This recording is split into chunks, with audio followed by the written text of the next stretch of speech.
the story of survival and enough adventure to last a lifetime between a boy and his dog. 1995 film, directed by Philip Borsos.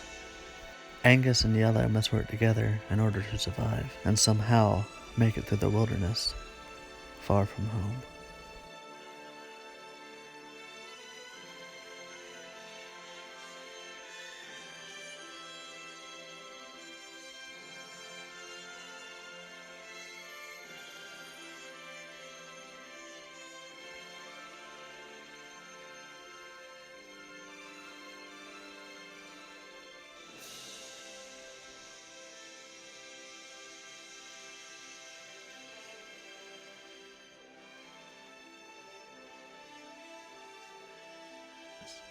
Very grounded in reality, and like a slow burn isn't a bad thing. It does have pacing issues throughout the middle whenever they're on their adventure through the woods, because there's really little dialogue because it's just him and his dog, um, which makes it more realistic. And there's also moments where there's no music at all to help with the tension. The acting, um, I think honestly is a little bland. I think it could have been better, like especially from Jesse Bradford. He got a standout nomination, but didn't win. He's not bad in it. It's just there's not really much to his character, I guess, and not very much emotion. That being said, I do still think the movie is way underrated than it should be. It gets a little unbelievable. The ending is a little homeward bound-ish. What would have helped a lot with the pacing is if it transitioned from more to his parents looking for him. I think that would have helped more. It's still an adventure that shouldn't be missed.